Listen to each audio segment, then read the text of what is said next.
So hierso is nou die verskille in ys en dis hoekom ys so gevaarlik is. Ek het dit nie geweet nie. Kyk, hier kan jy sien, hier is iemand se voetspore binne in die ys of binne in die sneeu.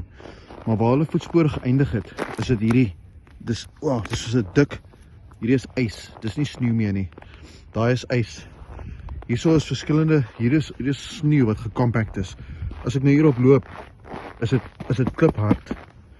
So en hierso is uit wat gesmelt het en wat nou gevries het. Hier is gevriesde water. Dis nie hier is nou nie meer sneeu nie. Dis gevriesde water en jy gly daarop. Sien, hierso lyk dit lyk of dit slush is, maar dis kliphard. Waar ek vanmiddag ingetrek het en uitgetrek het met die kar, kan jy nou sien. Hierdie spore. Hierdie is sneeu. So kyk, as ek my voet hier insit, sagte sneeu. Maar daar waar my voetspoor nou getrap het, het ek die ys gekompact. En luister hoe klink dit. So dis wat gevaarlik is van die sneeu. So hierdie is nou kliphard.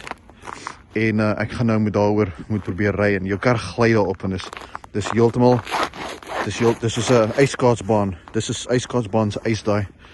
En is nog steeds -6 of -8 of wat ook al. So dis baie interessant. So hierdie is waar ek loop. Dis harde ys nou. Dis nog nie heeltemal soos die ys daar nie, maar dis amper. Hierdie as dit nou gaan smelt, gaan dit soos ys word.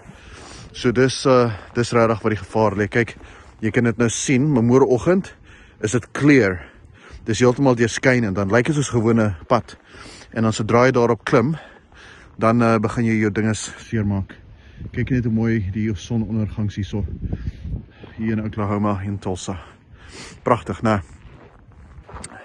Alright, my vingers vries nou, want ek het my handskoene binne vergeet. En ja, ek kan dit voel. So al die karre het soeke stalagtiete wat nou afkom. Dis die ys wat gesmelt het van die karre af. En dit is so koud gewees, en is nog steeds so koud, dat dit 'n lekker stalagtiet maak. Kyk net daarso. Al hierdie kar se stalagtiete wat op hom gevorm het. So, ja.